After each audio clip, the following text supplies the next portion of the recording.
Okay. Good morning. Welcome to this West Kent event on changing visitor trends and how to adapt your business. My name is Brian Pennell. I'm from Smarter Society. We have some great speakers for you today from Visit Kent and other areas. We would just like to say a big thank you to the venue for allowing us to have, this great event. There is opportunity for you to walk around and see this co-working space later on, should you wish to. There is Bradley who will facilitate that afterwards. So if you're interested, please come to myself and I'll arrange that for you. Like I said, my name is Brian Pennell from Smarter Society. We are going to be hosting this today with my colleague Vicky, who's at the back there. So, and again, we will have breakout sessions at the end where you can discuss with us any points that are in any of this. So, other bits and pieces to consider when you have these type of events. We will always kind of like to talk about net zero and the environment and all the rest of the bits and pieces. Now, with events like this, it's always nice to touch upon a few small ways of saving, money and obviously reducing your carbon footprint. The travel, for instance, when you do traveling, I mean, we are doing this as a hybrid event. We would like to suggest perhaps consider traveling. Do you need to travel? Is there a way of you doing it virtually? It saves money, it helps the environment. Energy purchasing. There are energy providers out there that supply energy, green energy. It's an easy, free of charge way to save energy, save money, and help with your carbon footprint as well. Education. Many employers and employees are unaware of recycling ways of saving. When you make a cup of tea, where does the actual waste go? There is many education courses available. Bywater's Waste, search for that on the internet, and they give a course on how to manage waste. And it's easy, it's free, and it's actually a nice way to do bits and pieces like that. Okay, I'm not going to waffle on very much. I will be available at all points to speak about obviously what we will be discussing today. There is a presentation that will be presented after James, but James is here. James Reed, a senior economic development officer at Tunbridge Wells Borough Council, and he's going to talk about the grant scheme that's available. James, thank you very much. I'll hand over. Well, good to see so many of you joining us in person and online today. Just want to say a massive thanks for coming down to Tunbridge Wells.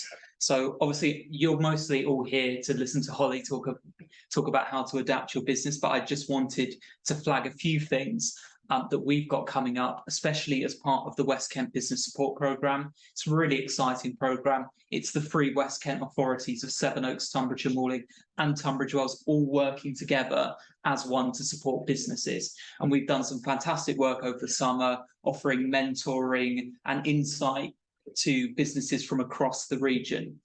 And to follow on, to kick on from that mentoring, we really wanted to offer those small businesses who've used the knowledge of the experts at Smarter Society to really kick on with the ideas they've come up with.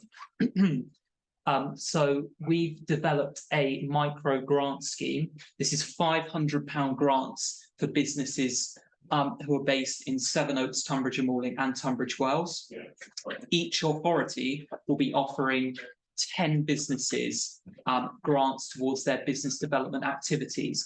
And we're trying to make it as simple for you as possible. So what you need to do is you need to go on westkentbusiness.com, register your business. It takes 2 minutes. And then you will have an opportunity on the website to apply for a grant. All you need to do is state, it's a very quick and easy application. You need to state the basic business details, and then you just need to provide us a 300-word description of what your business development activity will be.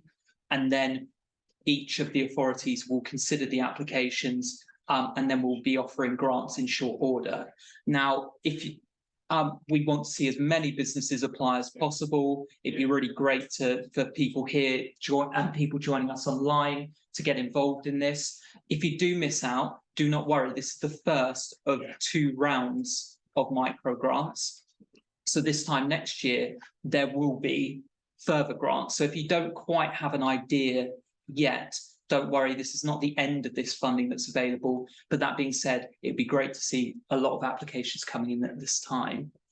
I will be taking questions straight after this on the grant scheme, but I also did want to flag a couple of other things. So as you may have seen, there is this Invest West Kent logo up here. The 3 authorities are looking to work together in any way they can to support businesses. So we are rebranding to Invest West Kent.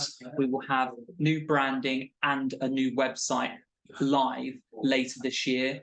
And we just want to basically offer support to those located in the region and attract inward investment into the region. And we think we've got a clear strategy to go and do that, but we will be presenting on that later this year. Aside from that, at a local level, for those businesses joining us online and in person who are from Tunbridge Wells, we've just published our new economic development strategy, and we really want your guys' views on where we're going, because we want it to align with businesses, because our main aim is to support business in the borough, and that is you guys. Aside from that, something to be aware of is we don't just have these micro grants. In a couple of months' time, there will be a second round of the West Kent Rural Grant Scheme, and this is offering businesses, communities and visitor destinations outside of the main urban centres in Tunbridge Wells and Tunbridge, funding for specific rural business, rural community and rural destination projects. And we would really want you to kind of get in touch with us about these. And if you have any ideas for any projects you would be interested in, that's capital grant funding of up to £24,999. Going full circle back to where we are today, this West Kent micro grant scheme is going live today. So if you have any questions about it, come find me later. If you have any questions now, please let me know. If there are any questions in the chat, please send your questions to hello@westkentbusiness.com, and one of my colleagues will be able to get back to you on your specific questions while I take questions in the room.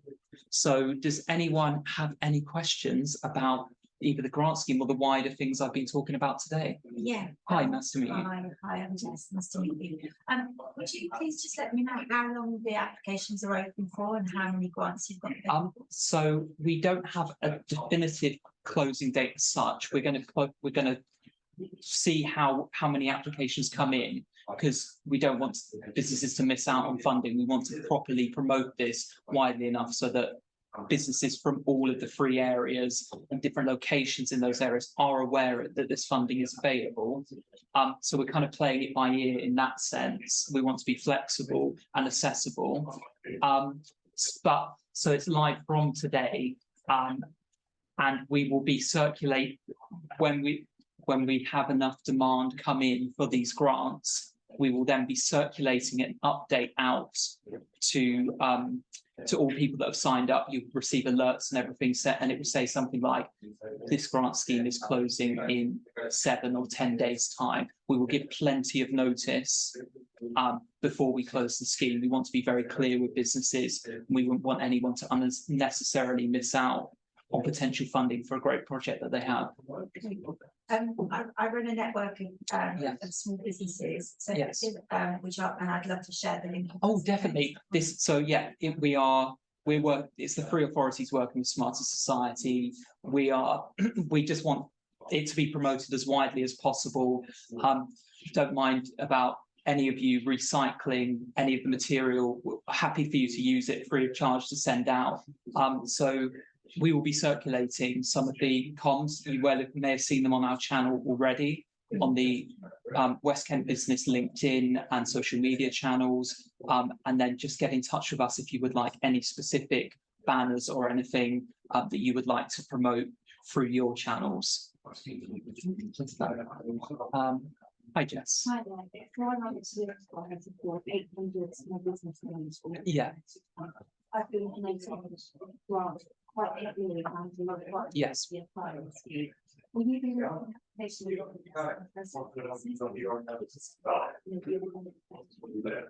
I believe we're going to be reviewing them on a First come, first served basis, as far as I'm concerned, correct? Yes. But then again, there is obviously other, the full terms and conditions will be released. Society.org. We want, like, again, what James said there, again, we want to be fair, we want as many people to get it as possible. So yeah, there is obviously a certain criteria that needs to be met. Again, first time, first. Sorry, you mentioned you have the power authority. yes. This authority just review applications. So Smarter Society, who have kindly organised this event today and are running the West Kent Business Support Programme, they will receive the applications and they will do the initial audit of those to make sure all information that is required is there. Those they will then send them on to us for a final decision. But so a business in Tunbridge and Malling will be reviewed by officers from Tunbridge and Malling. A business from Sevenoaks will be reviewed by an officer from Sevenoaks, and vice versa in Tunbridge Wells. So it will be people with local knowledge of those businesses that will be reviewing applications. Does anyone else have any questions? Hi, sir. I was just wondering about the rural grant funding. Yes. In terms of the conditions, do you have a business plan or? So there's more of a slightly more rigorous application process than the one for this one. I can send you a link to all the information after the meeting.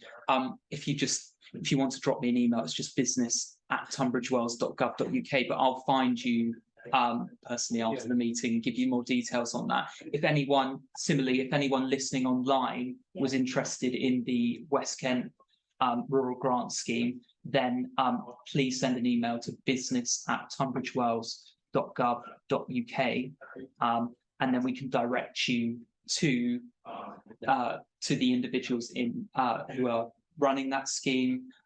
We've got someone in place at the moment who manages it, called Sarah Hutchins, and she's doing a great job managing that scheme, and I'd be delighted to put you in touch with her. Does anyone else have any questions? Jess? Yeah, sure. So you mentioned that you're giving grants to businesses that want to grow, but also with focus on sustainability. Yes. Do you have any further guidelines on the kind of projects that you're Well, we want it to be as flexible as possible. With micro businesses, it's not specified by sector. So we do want you to have some kind of solid idea of a plan. So one of the ways that we will be looking at the plans and deciding to award funding is well thought out plans, but they're not specified. This is also a smaller amount of money, so it can go from anything to kind of like building out an initial website, to expanding your social media presence, to developing an initial product. And it's also something where the funding, say you applied for the £500 of funding, you can apply for less if you want to, but that £500 of funding is available. That doesn't have to be everything towards the project. That can be match funded towards if any personal finance that you have or any other investment that you've had in your business. And it's very, but as I said, we do want it to be as flexible as possible. So I don't want to say, oh no, that doesn't sound good. We only want these very traditional style project proposals. Any ideas you have, we're aware that the economy is changing all the time, and these small businesses and sole traders are finding gaps in the market, and we wouldn't want to restrict them by saying, no, we only want you to conform to a set list of business development activities, if that makes sense. Does anyone have any further? Hello, sir. Sorry, how much is available together in terms of grants? And how many grants are there? So there are 10 grants per authority, so 30 grants in total of £500. And as I mentioned earlier, there will be a second round with a further 10 grants per authority and that will take place next year. Okay, and when will the business know they've been successful? Businesses, it will be on a case-by-case basis. So as we said earlier, they will be reviewed on a first-come, first-served basis, but we're anticipating a lot of applications, so we will be looking at the quality of those applications. So it's not like the first 10 applications we receive will definitely receive a grant. So if you do want to apply next week, if you send us a really good application, don't be put off by the thought that we probably won't receive funding, because we want to see really good applications come in. So I hope that answers your question in that way. I believe we have, if there's no more in the room, we have an online question, is that correct? Again, I covered all the points. They're asking when they would receive funding, so. Yes, it's in a flexible basis. They'll be contacted. Yeah. Okay, well, for anyone who had any further questions, you can always contact the Smarter Society team at hello@westkentbusiness.com. And for anyone who's signed up to the scheme already, like the main eligibilities, who signed up to the West Kent Business on the West Kent Business website, we are regularly, Smarter Society are regularly circulating comms and updates on this. So we do hope we can cover all questions and bases that you might have. But yeah, be very good to see your applications come in. But thank you very much for your time. Thank you. James, much appreciated. Brilliant. Nicely put across. Well done. Thank you very much. Yeah, so any questions, there are the hello@smartersociety.org, which a lot of you would know of. There is the social media side of our the communication, so all of that is available on there as well. Now we move over to Hollie Du Preez. I will just get out of your way. Thanks, Brian. Hi, good morning, everybody. Yeah, thanks for joining today, and yeah, great to have so many people here and different people online as well. So for those of you who don't know, Visit Kent, we're the official destination management organisation for Kent and Medway. So we're a public-private sector partnership. We work with all the local authorities around the county, and specifically, you know, the 3 involved in the West Kent project. We work really closely with. And we also work with private sector partners around the county too.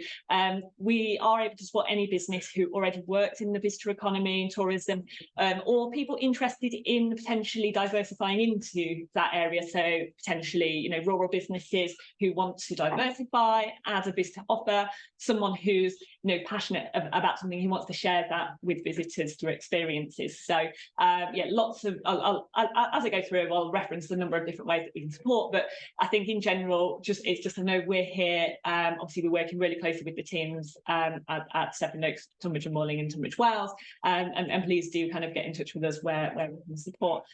So yeah, we support businesses, we promote the county. We also lead the Sustainable Tourism Action Plan, which is very much focused on delivering a more sustainable visitor economy, but that's thinking about our communities, climate and nature. So how can we deliver a sustainable visitor economy in all senses of the word? So that's something that we're kind of looking at across the board.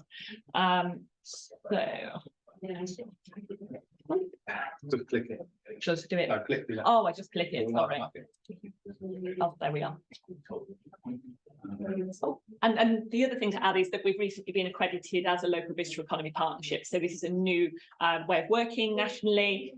So we're the official accredited Visit England local visitor economy partnership. So we're essentially that channel that runs to kind of the national picture and working strategically with them.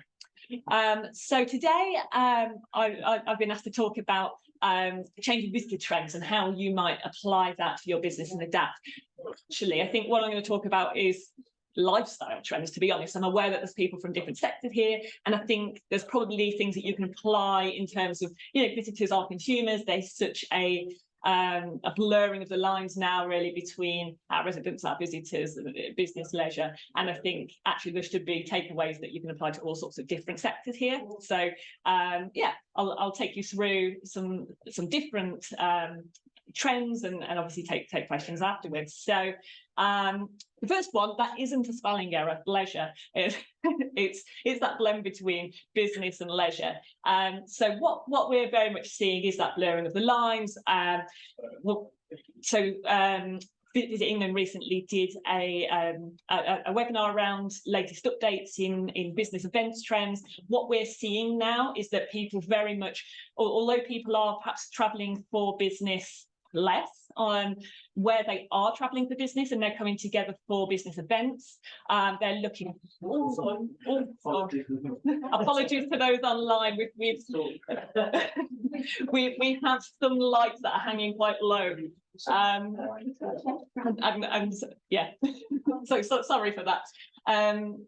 Yes, so what people are obviously travelling for business and business events where it's about bringing people together, reconnecting, bringing teams together, networking like today, well-being as well, people wanting to bring teams together. But people are also extending their stays. They're taking that opportunity when they do travel for business, add on a few days, stay for the weekend, have their family join them, and add that leisure aspect to when. So there is that blurring lines between business and leisure. So there's certainly opportunities around that. In terms of how we need to kind of adapt and change, obviously, you know, we're in a co-working space. I think this is a really good example where we talk, but we can embed this within, you know, in lots of different scenarios, thinking, you know, if you've got self-catering accommodation, restaurants, cafes, are you providing, you know, decent internet, workspaces, plug sockets, that sort of thing? Digital nomads, they can work from home, but they can work from anywhere. So actually we're seeing people kind of taking these vacations where they can work in the morning, maybe in the afternoon they're going to go off paddleboarding or shopping or you know, doing, you know, exploring a destination. So I think having those facilities, understanding that people will want to work, you know, and it may be that they're dipping in and out, but providing that good internet connection and the basics for that. An interesting little example I've added there was a pop-up kind of promotional thing that 3 did down in Margate a couple of years ago, but they had these pop-up beach huts with Wi-Fi, desk chairs. So yeah, it was a fun way to kind of tap into that trend. But actually, I think this is the sort of thing we should be considering within our businesses. So in terms of the way travel behaviour is emerging, obviously people are you know, working more flexibly. We know that we do research with our Kent residents. We know that around 50% of them now, to some extent, are working remotely, whether that's full-time or hybrid situation. So people are very much more flexible with the way they work. People have gone back. We know from the travel stats that actually the leisure travel on rail has moved back above pre-COVID levels on the weekend, but it's actually the Monday and the Friday that hasn't recovered. People are still commuting sort of on that Tuesday, Wednesday, Thursday, but it's the Monday and the Friday where people are taking the opportunity to be more hybrid. What people are doing is actually travelling to their kind of long weekend destination on Thursday, and then Friday morning they're doing a bit of work, then Friday afternoon they're straight in the destination. So it's remembering now that people are absolutely taking advantage of those long weekends. So think how we can adapt to that in terms of our offers, in terms of I suppose responding to that trend.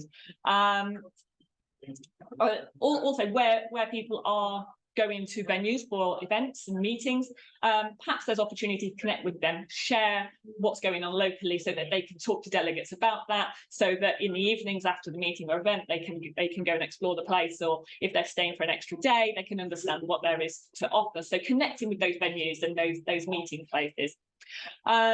Also, if you are kind of a place where people might meet, if you're host, you our venue for events, what you might want to do is connect with people who provide those experiences, the kind of well-being offer, the more I suppose experiential offer that can offer the kind of team building stuff that people are looking for. I think it's about that collaboration, thinking, okay, I've got a meeting space, but what's unique about that? How could I collaborate with other partners to deliver something that's a bit more immersive, that can create that engagement that people are looking for? So I would say absolutely look at collaboration. How can you work together to tap into that opportunity, that blurring between business and leisure? The next one, obviously, we've talked about sustainability a bit already today, but obviously, sustainable travel, that's something that, as I mentioned, we're really looking to develop and highlight really the good things that are going on in the county. It's the right thing to be doing, but it's also, commercially a good idea, because consumers very much are, looking for those opportunities where it's easy for them to pick those more sustainable travel options. So we need to make that easy for them, provide them that information, communicate that to them, and look at how we can embed those things within the way we work. But very much, I think it's where people will make those changes where it's easy for them to do so. From our research, I think if it's a bit difficult, they won't do it. But obviously we need to work hard to kind of communicate that and make that as easy as possible. So what I would say, where we've got our action plan, we also have a bunch of resources and a whole hub within our website with kind of 10 different toolkits, really easy top tips, signposting, mostly focused around the visitor economy, but I think in general there's some good top tips in there. So please, I'll share afterwards links in terms of finding that information. But we're looking at providing people easy, simple, practical tips to make small changes within their business. I've just plucked out a few examples here that I think are kind of resonate really well, particularly for Kent. So the first one, I think, is around local food, seasonal food. We have such good produce in Kent, and we should be really, with a garden agreement, we should be shouting about that. And actually, it is something that our visitors are starting to recognise more, and they are looking for it within their experience. So, it's a simple change. Can you change some of the items on your menu to local producers and tell people about that? Tell them that this is coming from 5 miles down the road, and that really reduces our food miles. It really helps that impact on the local community. So local produce, celebrate that. The first and last mile, I am well aware that, particularly in West Kent, that local public transport connectivity outside the main towns is really challenging. But obviously, if we think about tourism, the largest impact into, we can reduce our carbon impact at our business as much as possible. It's going to, the larger one is going to come from the travel methods of our visitors. So we need to help them reduce to kind of low carbon options where that's possible, and for as much of the journey as possible.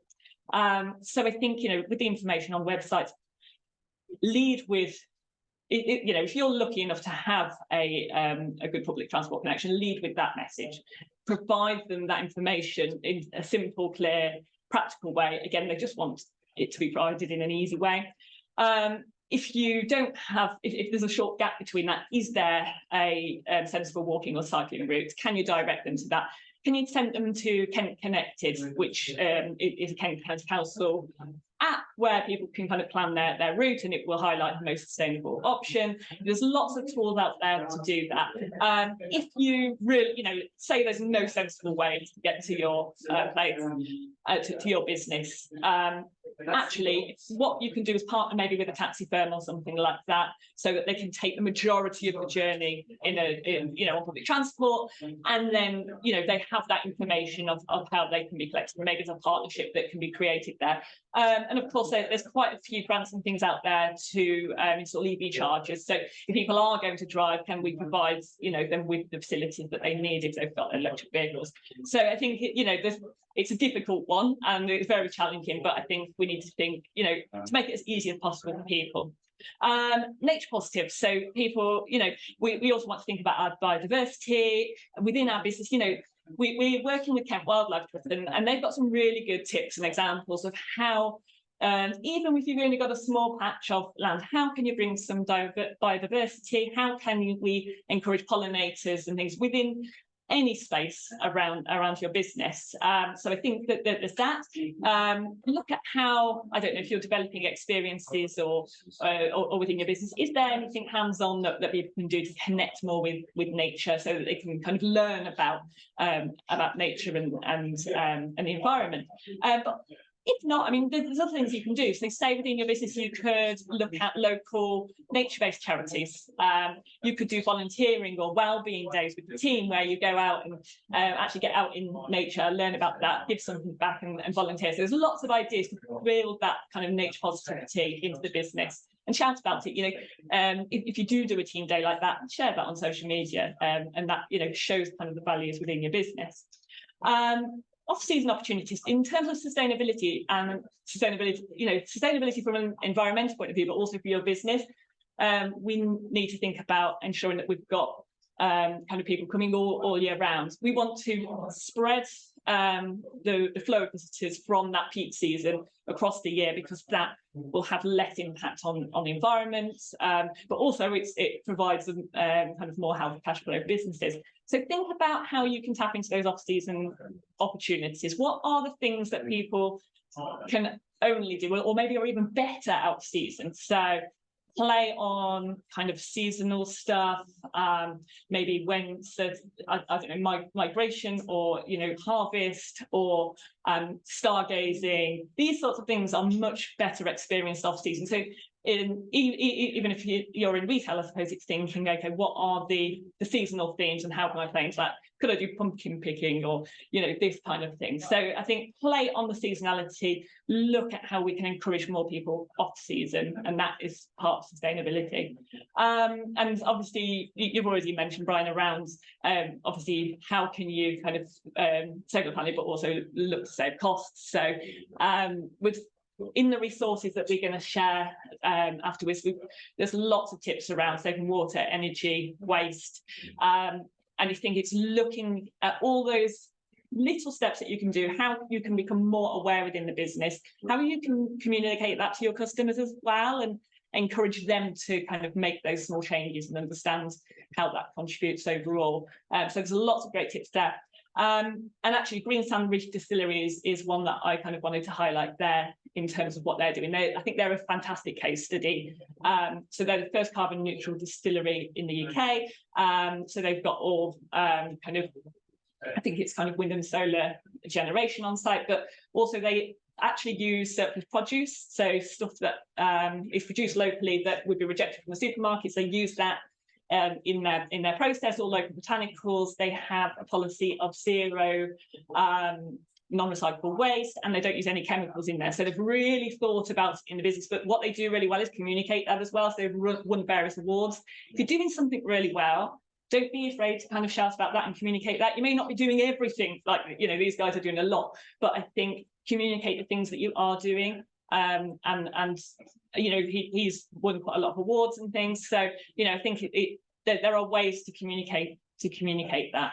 And one of those is through our Impact Hero scheme. So what we're trying to do through a Sustainable Tourism Action Plan is highlight these businesses that are doing steps in the right direction that others can learn from. So you basically can apply on a form, or send us the information in a form online.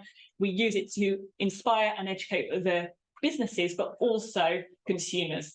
And it's these really interesting stories that people actually engage with. We've got a brewer who's kind of recycling the energy from the brewing process to heat the pub, and is using that also to kind of the waste material to grow mushrooms, which he then serves in the food. So it's these fantastic stories that people actually really engage with.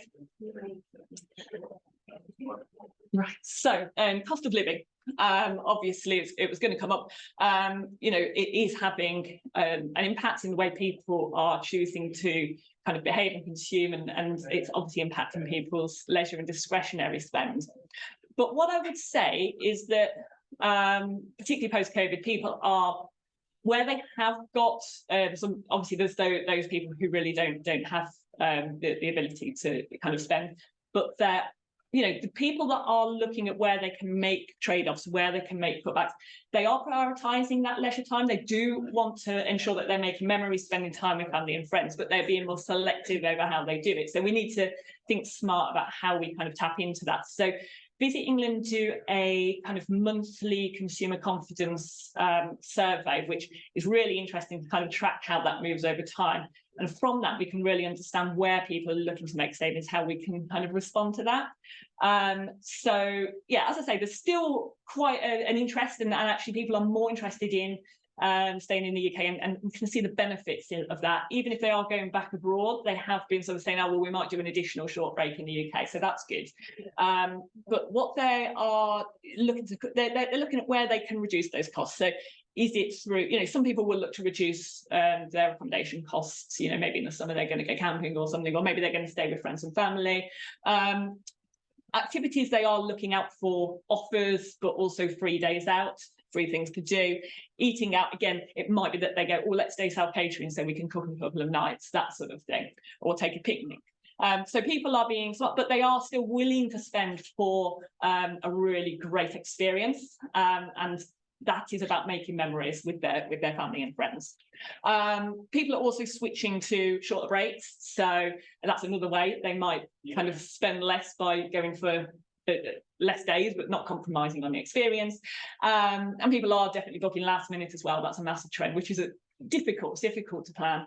But I would, yes, if there's anything that you can do to incentivize early bookings, I think that's probably a good idea. But yeah, particularly for events, but yeah, last minute breaks and things are definitely a trend. So things that you could do. So think off peak. So when are you less busy? When would you like to kind of fill gaps? So is it about kind of providing those off peak offers, midweek stays, maybe encouraging, you know, special lunchtime menus? You know, perhaps people are thinking, oh, well, we won't go out and eat dinner, but actually there's a good deal on for lunch, so we'll go and do that instead. But that's quite good for you as a business because maybe you're quieter at that time. So how can you use that and incentivize people to come when it's slightly less busy? So as I say, people are looking to do things maybe close to home. Perhaps people are doing the sort of staycation, and we do know that 19% of Kent residents will look to stay overnight in the county in the next 6 months. So people are taking these short nights away or breaks closer to home so they can feel like they're getting away. So think about what they might be looking for. So can you create that memorable experience closer to home? They might be looking for that luxury, that breakaway. They don't need to compromise on that experience, but actually they can do it down the road. I think that's something that people kind of learn you know, through the pandemic, and that's something that has remained. They're still taking that opportunity to take those breaks. Yeah, so in terms of kind of those spending opportunities where, you know, there's a pay barrier to entry, we're seeing quite a few businesses thinking about how can they move some of that kind of outside of the pay barrier. Where are they spending opportunities? So it might be that there's some lovely, I imagine there's an attraction and there's a, you know, it's a ticketed entry, but actually some lovely walks nearby, and you have got a cafe on site, but previously it was behind your entry barrier. Well, actually, could you move that to the side so that people can just stop by for coffee, tea, or go, you know, buy something from the gift shop or farm shop, whatever, without having to pay for the ticket? Because that, so you're creating more opportunities for that upsell, I suppose. Obviously, you know, you know, we want people through the paywall, but if they're not going to, then make those opportunities to buy something. Yeah, so our residents, so we're getting a lot of people visiting friends and family still. So this is a really important market for us. We need our residents to be our ambassadors and to be recommending and shouting about what we do, how great our county is, what are all these wonderful businesses locally that we can send people to. So we focus a lot on our residents and making sure that they are kind of proud of the county and that they're inviting people to come and stay and explore. Yeah, as I say, it's really important. And I think what people are doing when they're visiting their friends and family, some are absolutely staying with friends and family and that's saving costs. Some people are even renting accommodation, but they're combining that trip away with visiting, you know, aunts, uncles, cousins, whatever. And I think this intergenerational travel is really important as well. So I think with that, are you thinking about how you can cater for everybody's needs, accessibility for kind of the older generation, you know, the sort of small toddlers, the different age children, multiple families traveling together? Just think about what that kind of offer is if people are coming with various different age groups or family groups. but certainly it's engaging with your local residents and giving them an incentive when they've got people to stay and they're thinking, oh my gosh, where am I going to take them? Give them those ideas to come to you and that incentive to come to you. We run the Kent Big Weekend, some of you are probably aware, every year, and that is what that's about. It's about engaging our local residents in what's on their doorstep. And then we know from that they generally intend to come back again and recommend, which is what we're looking for. And it's about rewarding those repeat customers. So what we need is that bread and butter, people recommending and coming back time and time again. So a good example is the Shepherding Birthday Club.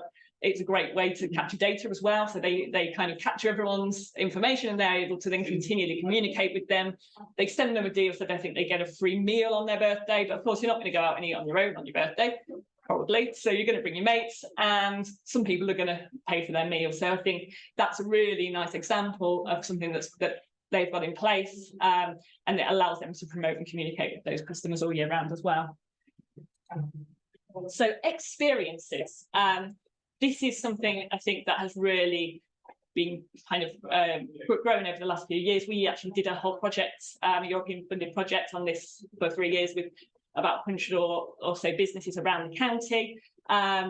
It was a really fantastic project because it was all different types of business, people who were already in the sector, who wanted to add something more experiential, people who wanted to diversify into the sector to add a visitor experience, or even just people who were passionate about something, they're walking or creative stuff, and they wanted to share that with people through workshops, that sort of thing. So through that programme, we ended up with, I think, 300 odd new experiences around the county that people could book. And I think this is what people are looking for. They're looking for things that are really immersive, that they can get hands on, they can learn something different, that connect with the place that they are in. So as you can see there, 59% of domestic visitors choose the place they're going to go based on the activities that they want to do. So it's really important that we have that. Things like that connect with the outdoors, landscapes, food and drink, very, people can all relate that. Animals as well. When we spoke to Airbnb Experience, they said that animal stuff just flies off the shelf. So anything that you can add with animals, people go mad for it. So with that, think about how you can best tell the stories connected to the local area. So I think the ones that really work are the ones that relate to people and places and what's unique about our places. So the example I've put on here was the Whitstable Oyster Company.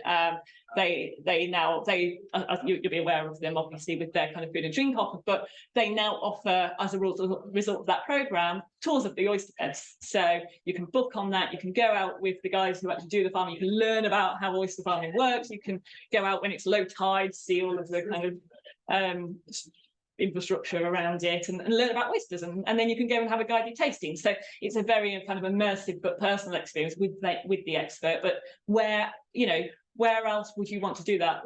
You want to do that in Whitstable because Whitstable oysters are famous. So are there those kind of connections that you can make?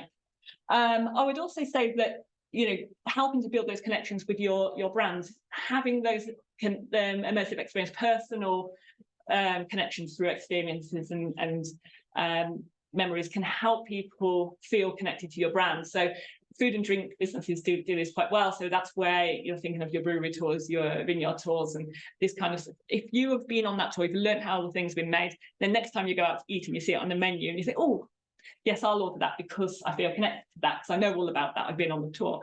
Actually, I think you can do that. I've seen other people, on the high street, Lush, they do these kind of bath bomb making workshops now, that sort of thing.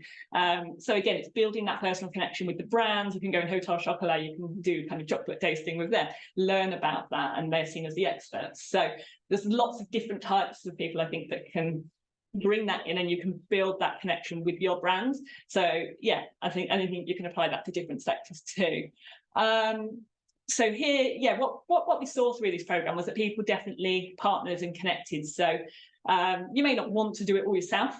So it might be that you can't offer the whole package yourself, but you might partner with a restaurant or a cafe to do the kind of food and drink side, or you might be want to provide an experience, but you don't have a venue to do it, so you can partner with a venue. So I think it's about thinking who might you work with to deliver that experience. And certainly bookings as well. You know, there are channels there that you can use to support you with that kind of marketing and booking process. So things like I've already mentioned Airbnb experiences, but there's all Get Your Guides and this sort of thing. So the platforms out there that can kind of enable all of this, and people will find you through them. But overall, what people are looking for, it's about going behind the scenes, getting something they can't get normally, being hands-on, meeting the experts. So yeah, and actually there's lots of resources around developing experiences, lots of data and insight on our website. So I can kind of signpost that if anybody's interested. And I'm actually going to add a little bonus one in if I have the time. On here, you'll notice a little doggy in the middle, dogs, my friendly dogs. So basically, obviously lots of people got new pets, and obviously now they're thinking about that when they're traveling. So if people are looking for dog-friendly breaks, it is the #1 thing searched for on our website. So anything, don't just be, you know, open to dogs, be welcoming to dogs, and make that very clear, because there is a whole market out there. And if they don't need to leave the dog at home, they can stay longer and they can spend more money. So dog-friendly. So be, you know, little things, dog water bowls, doggy treats, Simply Ice Cream do this dog ice cream, stop that. You know, there's little things like that. Accommodation, you know, add dog beds, that sort of thing. But yeah, be open to dogs. And if you're, you know, I've noticed more and more people having kind of dogs in the workplace or dog days in the work, you know, if that's possible, you know, it's great for well-being too. So yeah, we all love dogs. So that's my final trend. And yeah, just added a website on there. So visit kentbusiness.co.uk, lots of information, resources, insights, but do reach out to us, because we're keen to chat to anybody. Great. Yeah, thank you very much. Any questions? Questions? Yeah. Anybody got any questions? Any online? Yeah. I don't have a question, but I just wanted to say, if there are any businesses in the TN postcodes that want an easy way into some of these. So the TN card is actually about connecting the local community with our small businesses. And you're an impact hero as well. Yeah, so you know, Yeah. next year it's a visitor pass, so tourists can come in and access all the rewards at 800 small businesses. And the app will be showcasing the dog-friendly businesses. Great. Every month there are 2 or 3 member events, so the businesses can just come to me if they want to do an interactive event and showcase their story and be connected with other businesses for food and experience. So I host those and there's no charge. This sounds brilliant. And if you want us to pop along, or if you want to share any of this stuff with your network, that'd be great. It's a social enterprise. Yeah. There's no charge at all. Yeah. Amazing. That sounds brilliant. Any other questions? Vicky, any online? No. Fine at the moment. I've asked everybody. Okay, well, thank you, everybody. Thank you very much. Obviously, there's networking afterwards. Yeah. If you have any other bits and pieces that you would like to speak to Hollie about, we welcome it, obviously. So just a quick one. We've got some forthcoming events that I would like to share with you. Excuse me, 18th of October, we've got the Planning a Profitable Christmas at the Stag Theatre, Sevenoaks. That will be obviously a great one to attend for all the obvious reasons. Christmas is a peak time for most businesses, depending upon your business, obviously. Getting your business ready for 2024 is on the 30th of November 2023, Old Fire Station in Tunbridge. And the 14th of March 2024 is the West Kent Expo at the River Centre, Tunbridge. Like I said before, any information you require on these, West Kent Business, hello@westkentbusiness.com.